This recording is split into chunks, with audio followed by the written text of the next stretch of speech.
Olá, seja muito bem-vindo à Igreja Adventista Central de Governador Valadares. A programação já vai começar, mas antes preciso te dizer algumas coisinhas. A primeira é que estamos muito felizes em ter você aqui conosco. A segunda é que, como igreja, somos o corpo de Cristo. Adorando nos lares, no templo ou em qualquer outro lugar, estamos imprimindo as digitais do Criador em nós. Somos um povo que se levanta na tribulação e louva o nome de Deus, porque sabe, apesar de tudo, que Ele nunca nos abandonou. Somos os que ficaram, os que escolheram, os que choraram e sofreram, e os que um dia herdarão o reino dos céus, sem mais lágrimas, mais morte ou mais dor. Nós somos os que escolhemos acreditar num amanhã de vitória ao lado de Jesus. Por que você não experimenta viver isso com a gente? Acesse nossas redes sociais e confira os horários das nossas programações. Esperamos te ver aqui mais vezes. Agora prepare-se para um momento de encontro com o Criador. Igreja Adventista Central de GV, uma comunidade de fé e esperança. Boa noite, bem-vindo a mais um culto online da Igreja Adventista Central de Governador Valadares. Lembrando, se inscreva no nosso canal e ative o sininho para sempre você estar acompanhando nossos programas, ok? Outra coisa, se você quer continuar seguindo a gente sempre, siga nossas redes sociais pelo Facebook ou Instagram. Agora iremos acompanhar um relato muito interessante. Acompanhe. Para nós termos uma boa saúde física, é primordial termos acesso a bons alimentos. O mesmo acontece com a nossa vida espiritual. Por isso que eu estudo a Bíblia todos os dias e faço a assinatura da lição da Escola Sabatina.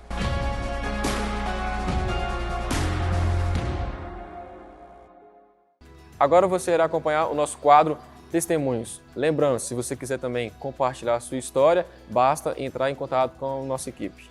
Zilda, é com você. É isso aí, Jefter. Estamos mais uma vez aqui em nosso momento especial de testemunhos. Esse é um quadro que você já tem conhecido há algumas semanas atrás. Várias pessoas já tiveram aqui as histórias sendo destacadas. E hoje, mais uma história que você vai conhecer com detalhes em nosso momento especial de testemunhos. É a história do Ibrahim. Muito bem, estamos aqui com o Ibrahim. A gente hoje vai conhecer com detalhes um pouquinho sobre a sua história, sobre o seu processo de conversão, o que trouxe ele até a igreja. Tudo bem, Ibrahim? Tudo bem, boa noite. Obrigada aqui por aceitar conversar conosco, dividir um pouquinho desse seu histórico, né, de conversão, dividindo com outras pessoas que podem também ser inspiradas nesse momento. Ibrahim, você cresceu, né, se criou aqui em Valadares, mas hoje a gente começa, então, te perguntando sobre qual que foi o seu primeiro contato com a igreja, com quantos anos você conheceu as primeiras pessoas que te influenciaram, se a sua família sempre foi uma família religiosa, qual que foi esse seu primeiro contato? Então, por volta de 9 anos, quando eu tinha 9 anos, meu irmão 10 anos, correu a notícia lá no bairro que haveria uma reunião, um evento na igreja adventista lá. Aí nós fomos à noite lá, pedimos minha mãe deixou, nós íamos lá e correu essa notícia. No fim da noite, o pastor viu que tinha muita gente ali, o pastor Apolo viu que tinha muita criança ali, e ele fez um convite para as pessoas, para as crianças que estavam ali, os jovens, participarem de um clube que funcionava ali, que era o Clube de Desbravadores. Aí eu comecei a frequentar o Clube de Desbravadores e esse foi o meu primeiro contato.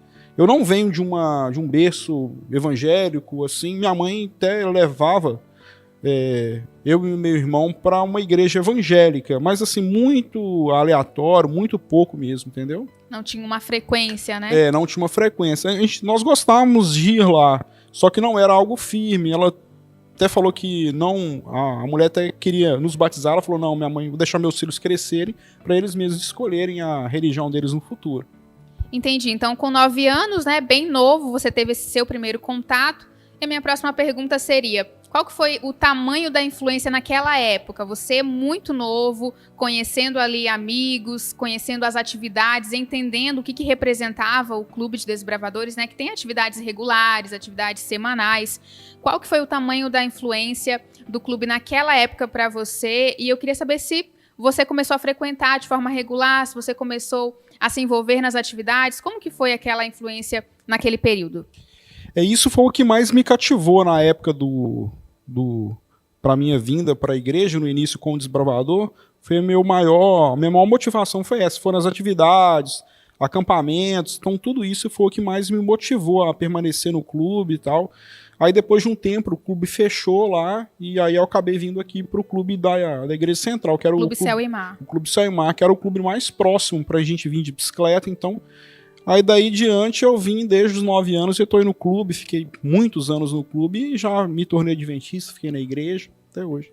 Então, esse teve um intervalo, né, entre o seu primeiro contato com a igreja, que foi através do clube, e também o seu momento de decisão para o batismo.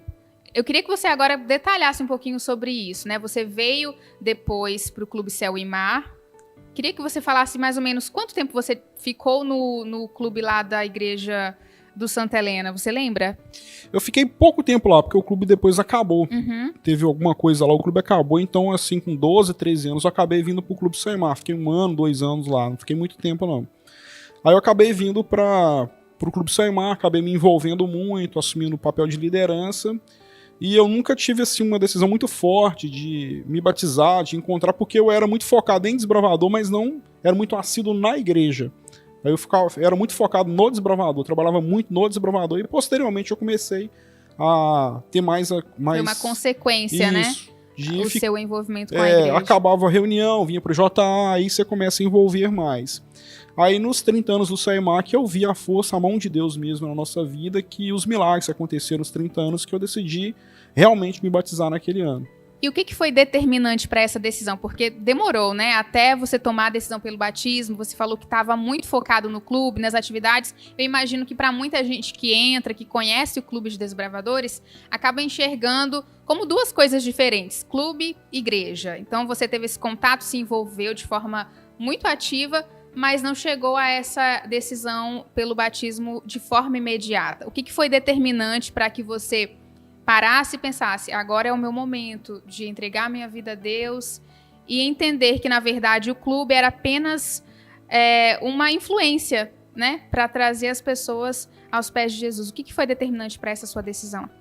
O que mais me fascina no clube de desbravadores é justamente essa meio que uma divisão, assim. O clube de desbravadores ela tem essa autonomia de receber todo mundo, independente da classe social, independente da posição social que a pessoa ocupa.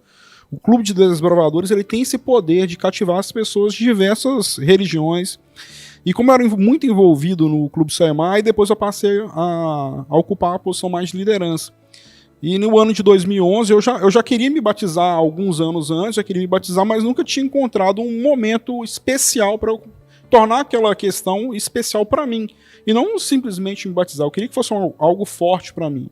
Aí no ano de 2011 nós estávamos à frente do clube e muitas coisas aconteceram no ano de 2009, 2010 que acabaram me influenciando a vir me batizar, entendeu? Muitas bênçãos que Deus derramou na vida do Clube Saimar e eu vi assim, na minha vida e no Clube Saimar, que eu vi que realmente eu deveria me batizar. E desde então, uma decisão que mudou sua vida. Radicalmente. Mas eu já frequentava a igreja assiduamente, já tinha os princípios, aí eu passei a frequentar mais assiduamente, ocupando mais coisas da igreja, ajudando um pouco mais dentro da igreja mesmo. E não somente no clube. Eu imagino que hoje você olhando as pessoas com a idade próxima que você tinha naquele período, né, de 9, 10 anos, quando você teve o seu primeiro contato, talvez até um momento de recordar da sua própria infância, né, de se enxergar em alguns meninos e perceber, foi com essa idade que eu conheci a igreja, foi com essa idade que eu realmente me identifiquei, que eu tive essa influência e que de alguma forma gerou essa decisão. Para a gente finalizar aqui o nosso momento de testemunho, quando você ouve falar no Clube de Desbravadores, sabemos que é um ministério muito forte em nossa igreja e justamente que tem esse objetivo de alcançar uma classe específica. E justamente te alcançou naquele período, né? Então alcançou o objetivo e de uma forma próspera, né? Você está até hoje aí testemunhando, contando, compartilhando a sua história. O que representa para você o Clube de Desbravadores e a igreja, né? Porque a gente hoje, com toda essa maturidade espiritual, você já entende que é tudo uma coisa só. O que representa tudo isso, toda essa família para você? Eu até brinco, falo para todo mundo que eu acho que desbravador deveria ser uma lei. Eu acho que todo jovem deveria passar pelo desbravador, porque é muito fascinante isso. E a oportunidade que eu encontrei da minha vida, que eu não tinha muitos recursos, não tinha muitas formas de viajar, de conhecer outras pessoas, o meu encontro foi esse. E eu percebi que eu deveria me doar mais e acabei encontrando a igreja também, no meio disso, graças a Deus estou até hoje aí, não pretendo jamais sair, pretendo criar meus filhos aqui, meus netos, e espalhar para todo mundo que se a pessoa não quer frequentar a igreja, mas põe o menino desbravador, deixa o menino conhecer o que ele quer da vida, que para mim foi muito importante, eu acho que foi muito importante na vida de muita gente e será muito importante na vida de muita gente para frente aí também. Muito bem, uma semente que foi lançada e que até hoje vem gerando frutos. E com isso acabou eu e meu irmão viemos, acabou que a esposa dele veio para a igreja, a cunhada veio para a igreja, cria a filha dele na igreja e por isso... Um foi influenciando o outro nesse processo. Exatamente, graças a Deus. E hoje nós estamos aí firmes na igreja, graças a Deus, tudo por influência lá atrás de um clube que fez muito por mim e faz muito por muita gente, graças a Deus. Histórias justamente como essa sua, né? Relatos como esse também influenciam toda a liderança aqui da nossa igreja a levar essa mensagem a outras pessoas, crianças que muitas vezes também não vêm de um contexto religioso, não têm esse contato dentro de casa, mas que acabam sendo influenciadas para o resto da vida. Exatamente. Ibrahim, muito obrigada, viu? Nada. Por ter aceitado compartilhar sua história conosco. Agora, outras pessoas que já convivem com você aqui na Igreja Central vão conhecer um pouco melhor esses detalhes. A gente agradece e também convida você que está aí assistindo o nosso culto nesse momento, se você tem uma história e também deseja que outras pessoas conheçam o seu relato, você pode entrar em contato com a nossa equipe para que assim outras pessoas se inspirem também na sua história de conversão, na sua história de encontro com Deus. A gente vai dando sequência ao nosso culto, que Deus te abençoe. Boa noite, querido irmão, querida irmã. Esse é o nosso momento de oração. E eu quero convidar você a refletir comigo em 2 versículos da Bíblia que se encontram em 1 Crônicas, capítulo 4, versículo 9 e 10, que diz o seguinte: Foi Jabes mais ilustre do que seus irmãos, e a sua mãe chamou-lhe Jabes, dizendo, porque com dores o dei à luz. Jabes invocou o Deus de Israel, dizendo, tomara que me abençoes e me alargues as fronteiras, que seja comigo a tua mão e me preserves do mal, de modo que não me sobrevenha aflição. E Deus lhe concedeu o que lhe tinha pedido. Querido irmão, querida irmã, Jabes nasceu no meio do sofrimento, da dor, e esse era o significado do seu nome. E ele usou a oração como maneira de mudar o destino de sua vida, de mudar a concepção do que as pessoas ao seu redor pensavam acerca de sua vida. Nós já estamos aí há 6 meses desta pandemia, que tem causado problemas, dificuldades, aflição. E é justamente nesse contexto que Jabes roga a Deus por prosperidade, pela bênção, pela expansão dos seus territórios, que o preserve do mal. Veja, eu quero te convidar também a, neste momento, orarmos justamente por isso também. Em meio à dificuldade, à aflição, pedimos a Deus a bênção, que alargue as nossas fronteiras, que nos conceda a prosperidade que Ele deseja. E a parte mais importante deste texto é no final, e Deus lhe concedeu o que lhe tinha pedido. Deus também pode conceder essa mesma bênção que concedeu a Jabes para mim e para você. Neste momento eu quero te convidar a fechar os olhos e a orar comigo. Querido Deus, muito obrigado porque o Senhor tem uma bênção toda especial para nós. Mesmo em meio às dificuldades, aos problemas, o Senhor pode reverter o nosso destino, mudar a nossa vida para melhor, como fez também na vida de Jabes. E essa é a oração que nós fazemos também ao Senhor nesta noite, neste momento. Mude para melhor a nossa vida, alargue as nossas fronteiras e que a Tua bênção esteja conosco e que o Senhor também nos livre de todo o mal. Fique conosco, em nome de Jesus. Amém. Neste momento, nós iremos agora ouvir também um louvor todo especial e você é convidado também a participar desta adoração.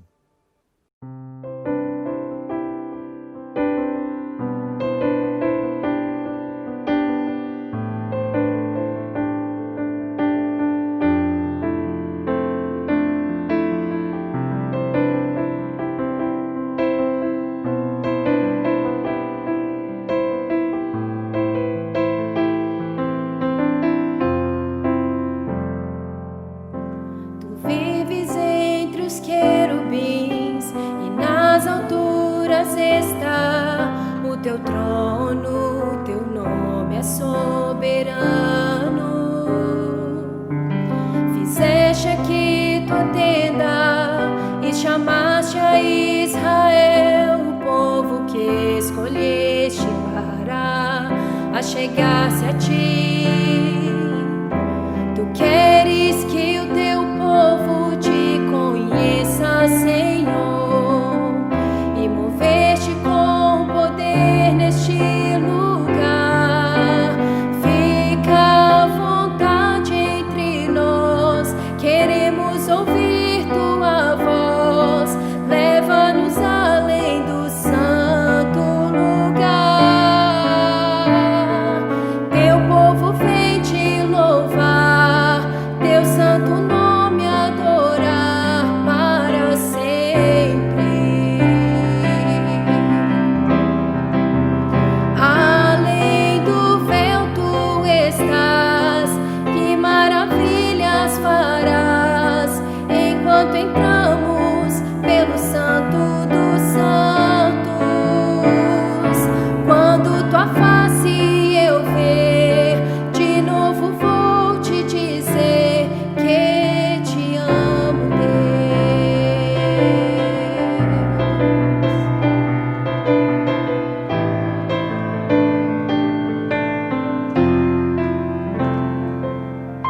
Tu vives entre os querubins e nas alturas está o teu trono, o teu nome é soberano.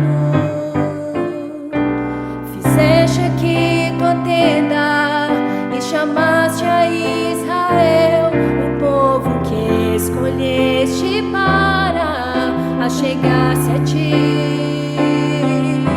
Tu queres que o teu povo te conheça, Senhor, e moveste com poder neste lugar. Fica à vontade entre nós, queremos ouvir tua voz. Leva-nos além do santo lugar. Teu povo vem te louvar, teu santo nome adorar para sempre.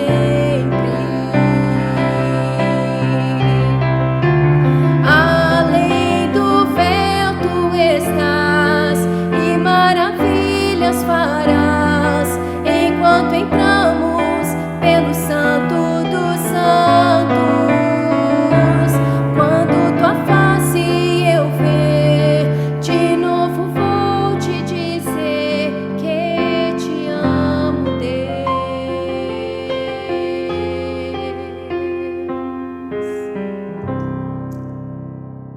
Boa noite, meu amigo, minha amiga que está assistindo a mais esse culto aqui da Igreja Central de Governador Valadares. É um prazer poder falar a você em mais essa noite, em mais esse culto de adoração ao nosso Deus. É virtual, estamos distantes, mas isso não deixa de ser um momento em que nós estamos juntos na presença de Deus. Deus está em todo lugar. Claro que nós gostaríamos de estar juntos aqui na igreja, mas já que não podemos estar aqui, aí na sua casa, aí no seu lar, aí é a sua igreja. Deus está aí com você nesse momento. A bênção de Deus é contigo. Hoje nós vamos meditar num salmo, o salmo de número 73. E na verdade, a mensagem de hoje é uma continuação da mensagem da semana passada. Semana passada eu falei um pouquinho sobre a fé, sobre fundamentar a fé na palavra de nosso Deus, para que ela seja suficiente, para que ela seja um alicerce em tempos difíceis. Hoje, eu vou falar um pouquinho de quando chega o tempo difícil, como usar a fé nessa situação. E para isso, nós vamos meditar aqui em trechos do Salmo de número 73. Então, pegue a sua Bíblia e abra aí. Vamos ler aqui alguns versos. Primeiro, Salmo 73, versos 1 a 4. Com efeito, Deus é bom para com Israel, para com os de coração limpo. Quanto a mim, porém, quase me resvalaram os pés. Pouco faltou para que se desviassem os meus passos, pois eu invejava os arrogantes, ao ver a prosperidade dos perversos. Para eles não há preocupações, o seu corpo é sadio e nédio. E aqui ele vai continuar falando sobre a prosperidade dos ímpios ou daqueles que não seguem a Deus. Esse salmo é um salmo de Asaf. Asaf não era qualquer um. Asaf era o líder dos músicos do templo de Israel. ele tinha uma função importantíssima dentro do templo, porque toda a adoração a Deus envolvia a música. E ele, como líder dos músicos, era então o líder da adoração, do ministério de adoração, vamos assim dizer, dos tempos de Israel, do tempo bíblico de Israel. Asaf estava passando por um tempo difícil, por uma provação. Ele diz aqui no verso que seus pés quase se desviaram do caminho de Deus. E tudo isso porque ele invejava os maus, invejava os ímpios. Você já passou por isso? Tem um momento que você olha assim para pessoas que não vivem com Deus, que não estão nem aí para a vida, que vivem de qualquer jeito, que nem se preocupam se existe ou não existe Deus, ou até sabem que Ele existe, mas não levam muito a sério. E parece que essas pessoas prosperam, que elas crescem. Nós olhamos para a Bíblia e encontramos na Bíblia diversas promessas do cuidado de Deus com os seus filhos. Promessas como no Salmo 23, que diz que de nada vamos sentir falta, ou que Deus estará conosco mesmo no vale da sombra da morte. Promessas como de Malaquias 3, onde é dito que aos fiéis os céus se abrirão e descerão bênçãos sem medida, entre outras mais. Só que alguns olham para si e procuram se ver como pessoas fiéis, que tentam fazer o que é correto, o que é certo. E parece que a sua vida é marcada por provações o tempo todo, por dificuldades, o emprego não é o melhor, o salário não é o melhor, problemas de saúde, algum problema dentro da família, situações adversas o tempo todo. E enquanto isso, observam pessoas que blasfemam de Deus, que zombam de Deus, mas que vivem bem, que têm qualidade de vida, que não sentem falta de nada. E se perguntam, será que não está invertido isso? Veja que esse questionamento não é algo novo. No tempo da Bíblia, alguém que tinha uma função importante dentro do templo de Israel, ele questionava a mesma coisa que muitos de nós questionamos hoje. Por que é que muitas vezes tudo dá certo para os ímpios, enquanto para o povo de Deus, eles vivem em dificuldade? Essa não é uma das perguntas mais simples ou fáceis de serem respondidas. Se você continuar olhando o Salmo, eu não vou ler todo o Salmo aqui com vocês hoje, porque ele é um Salmo muito grande para esse momento aqui, para essa leitura. São quase 30 versos. Se eu ficasse lendo aqui, ia gastar muito tempo. Mas leia na sua casa. Você vai observar que Asaf continua descrevendo aqui os ímpios, e ele vai falar muita coisa, ele vai falar sobre a inveja que ele tinha, e como eles blasfemam de Deus. E a pergunta é, por que tudo dá certo para eles? Primeira coisa que precisamos ter em mente é que nós vivemos num mundo injusto. Na segunda carta de Pedro é dito que nós esperamos novos céus e nova terra nos quais habita a justiça. Se nós esperamos um mundo em que habita a justiça, a conclusão é que nós estamos vivendo hoje num mundo de injustiça. Ou seja, se é um mundo de injustiça, é um mundo onde maus vão conseguir coisas boas, pessoas desonestas vão conseguir coisas boas, muitas vezes fruto da própria desonestidade, enquanto aqueles que tentam viver de forma correta, justa, honesta, nem sempre colherão os melhores frutos. Faz parte da vida numa terra que foi contaminada pelo pecado. Perguntas que precisamos fazer para refletirmos e para não cairmos nessa tentação de achar que Deus não existe ou que não compensa servir a Deus. Primeira pergunta, quando olhamos para uma pessoa que supostamente vive bem, tem uma qualidade de vida e desonra a Deus ou blasfema de Deus ou nem acredita em Deus. Primeira pergunta, essa pessoa, ela é honesta? Porque é possível crescer com desonestidade.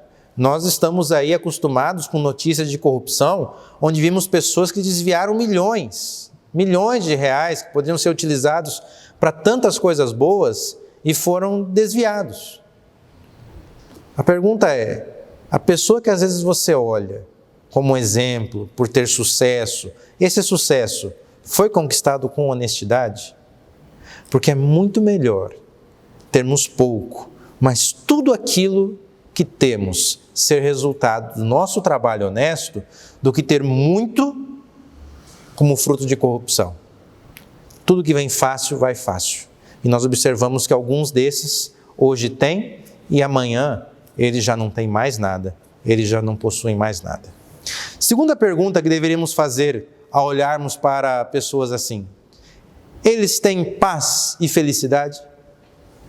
Porque convenhamos, o dinheiro não traz felicidade. Alguns até brincam, então dá o seu dinheiro para mim e seja feliz.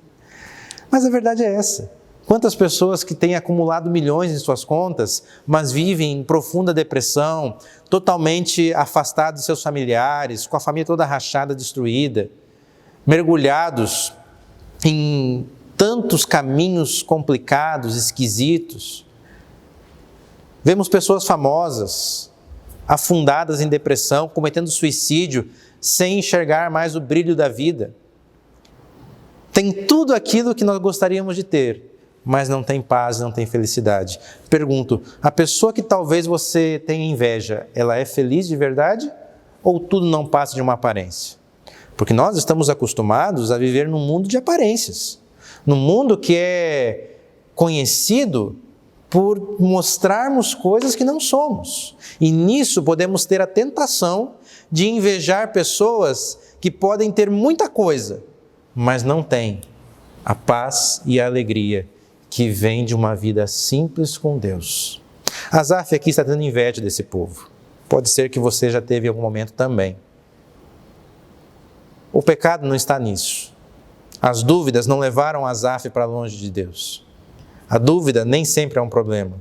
A dúvida pode te afastar de Deus, mas a dúvida pode também ser um degrau para te fazer chegar mais próximo do Senhor. Qual foi a forma com a qual Asaf lidou com essa dúvida? O texto vai responder. Se nós formos aqui no verso 13, a partir do verso 13 o discurso de Asaf muda, e enquanto ele estava relatando a sua decepção, o seu questionamento, a partir do verso 13 ele vai falar como ele lidou com isso. Salmo 73, verso 16 em diante. Em só refletir para compreender isso, achei muito pesada a tarefa para mim, até que entrei no santuário de Deus e atinei com o fim deles. Tu certamente os pões em lugares escorregadios e os fazes cair na destruição. Como ficam de súbito assolados, totalmente aniquilados de terror. Quando ao sonho, quando se acorda, assim, ó Senhor, ao despertares, desprezarás a imagem deles. Asaf diz, isso aqui foi muito difícil para eu entender. Mas então, ele fala que a sua vida mudou quando ele foi ao santuário de Deus. Em outras palavras, não é que só por entrar no santuário as coisas se resolveram. Embora devemos entender que estar na igreja nos ajuda bastante. Nós temos visto algumas pessoas que não têm vindo à igreja, e não é porque estão com medo, não é porque pertencem ao grupo de risco, não é porque convivem com alguém, diretamente com alguém do grupo de risco, não estão vindo à igreja por comodidade. Nós estamos com os cultos de sábado aberto. Tem algumas pessoas que estão chorando porque queriam estar na igreja. E eu sei que tem gente que poderia estar e não está.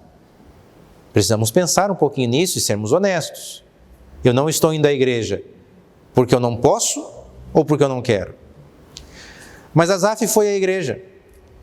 O sentido disso aqui é que ele foi buscar ao Senhor, que ele foi ter um encontro com Deus.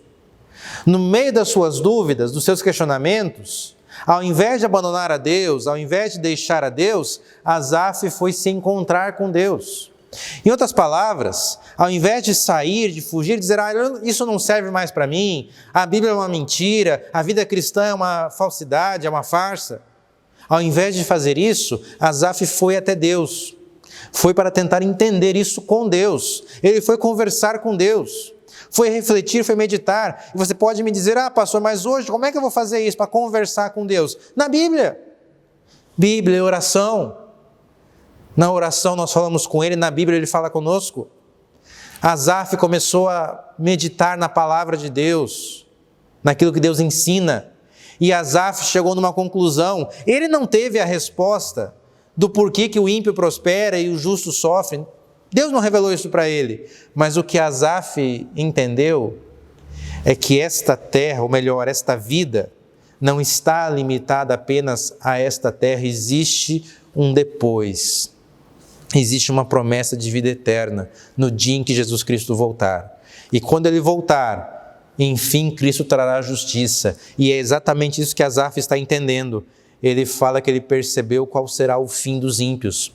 Podem até ter alguma coisa aqui na terra, mas seu fim será a destruição. Asaf fala, os ímpios serão como um sonho. Desaparecerão. Na verdade, parece que ele está ecoando aos versos do Salmo de número 1, onde é chamado de Salmo de Sabedoria, que são salmos que trabalham com essa problemática entre o bem e o mal. O Salmo 73 é um desses salmos também. O Salmo 1 fala que o ímpio é como a palha que o vento sopra, você bate a palha, o vento leva e ninguém mais a encontra, mas o justo é como uma árvore plantada à beira de um rio, que fica por anos e anos, que dá fruto, que cresce. O que a Bíblia está nos dizendo é que nós não podemos ter o foco aqui nesta terra, nas coisas deste mundo, porque aqui tudo vai passar. É o que eu falei semana passada, ao comparar a nossa fé com os dois fundamentos da parábola que Jesus contou. Nesta terra tudo é passageiro, mas virá o céu, e ali as coisas serão eternas. O sofrimento aqui vai terminar, assim como as conquistas e as posses desse mundo também vão terminar. Como alguém disse essa semana, caixão não tem gaveta. Nós não vamos levar nada desse mundo. Então, para que invejar as pessoas que têm posses, que têm grandes coisas, se elas vivem longe de Deus? Não levarão nada disso no túmulo. E se viveram longe de Deus, não receberão a recompensa da eternidade. Nós precisamos viver olhando para o que está além. Nós precisamos esperar novos céus e nova terra, nos quais habita a justiça. É isso que Deus quer de cada um de nós. É isso que Deus espera de cada um de nós. Dúvidas virão. Nem todos os questionamentos desta terra, desta vida serão respondidos. Mas quando tivermos alguma dúvida sobre algo aqui deste mundo, lembremos que este mundo não vai durar para sempre. Existe uma nova terra e um novo céu e precisamos viver com os olhos voltados para lá. Pés na terra, mas os olhos no céu. Asaf termina o seu salmo e num salmo onde ele começa falando que estava com dúvidas, ele termina aqui nos versos 26 e 27, falando da seguinte forma: ainda que a minha carne e o meu coração desfaleçam, Deus é a fortaleza do meu coração e a minha herança para sempre. Os que se afastam de ti, eis que perecem. Tu destrói todos os que são infiéis para contigo. Quanto a mim, bom é estar junto a Deus. No Senhor Deus põe o meu refúgio para proclamar todos os seus feitos. Se antes Asaf tinha inveja da prosperidade dos ímpios, agora ele deixa bem claro que a herança dele, e na verdade a herança de todo cristão, é o próprio Deus. Não estamos aqui para acumular riquezas, estamos aqui para receber a graça e a glória do Senhor. E por esta graça, um dia, estarmos diante dele no reino dos céus, a nossa herança. Por isso, quando vierem provações e dificuldades, mantenha a sua fé. Aproveite os tempos de bonança para se aproximar mais de Deus, para acumular a fé, para enraizar a fé. Mas quando a tempestade chegar, quando dúvidas aparecerem, use essa fé para se aproximar ainda mais de Deus. E jamais se esqueça que nem tudo se limita, se resolve aqui neste mundo. No reino dos céus, todas as dúvidas serão esclarecidas e teremos, enfim, a recompensa pela qual vivemos nessa terra. Basta apenas hoje continuar confiando em Deus. Basta apenas hoje continuar vivendo com o Senhor. Por isso eu apelo ao seu coração. Jamais deixe de seguir a Deus, não importa a situação que esteja acontecendo contigo. Que Deus te abençoe. Que Deus esteja contigo em todos os dias, mas principalmente que você esteja com o Senhor, que seu coração esteja sempre aberto para Deus.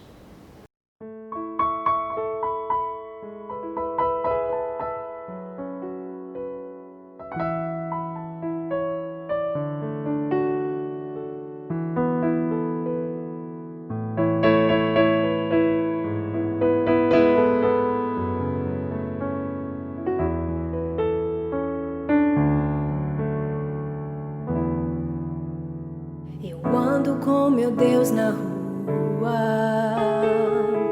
Quando chego em casa, Ele está comigo.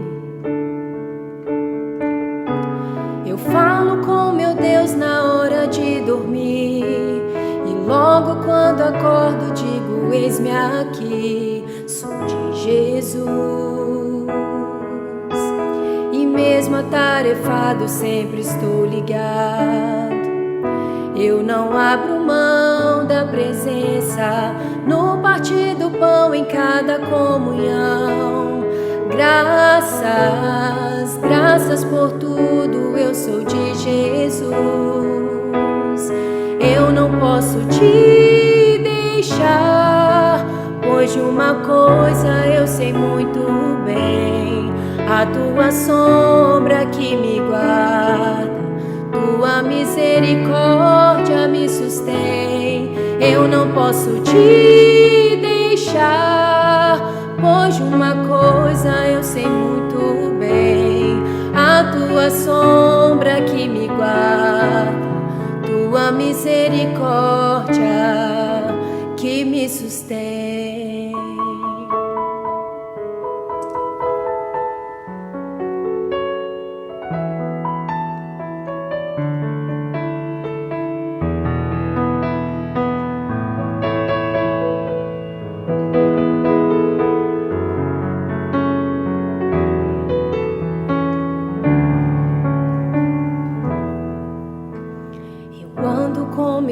Na rua, quando chego em casa, Ele está comigo. Eu falo com meu Deus na hora de dormir, e logo quando acordo digo: eis-me aqui, sou de Jesus. E mesmo atarefado sempre estou ligado. Eu não abro mão da presença no partir do pão, em cada comunhão. Graças, graças por tudo, eu sou de Jesus. Eu não posso te deixar, pois de uma coisa eu sei muito bem: a tua sombra que me guarda, tua misericórdia me sustém.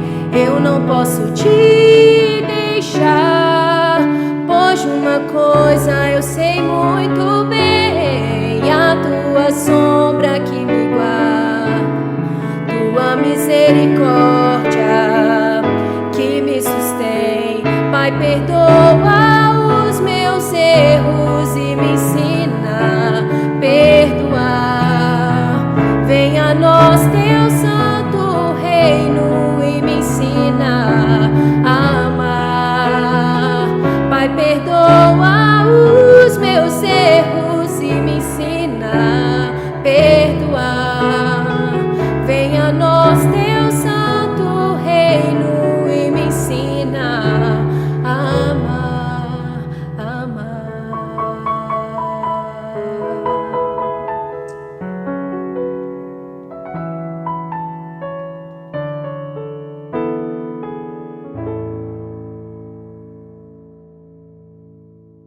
Deus está contigo em todo momento, em qualquer situação. Nunca se esqueça disso. E nem sempre os tempos serão difíceis, mas se você tiver que andar pelo vale da sombra e da morte, ali o Senhor estará contigo. Pode ter certeza disso. Ele prometeu e Ele nunca mentiu, nunca falhou. Creia nele. Vamos orar? Bom Pai, obrigado porque em Ti temos segurança, em Ti temos o nosso refúgio, como disse o verso bíblico. Que o Senhor seja de fato o refúgio, a fortaleza de nossa vida, para que escondidos em Ti possamos sobreviver a todos os questionamentos, a todas as dúvidas, a todas as tentações que vierem sobre nós, protegidos no Senhor e limpos, purificados pelo sangue de Cristo, que um dia possamos estar contigo no céu. Abençoa todos que agora ouvem esta mensagem. Eu te peço, em nome do Senhor Jesus. Amém. Foi muito bom falar a você mais uma vez.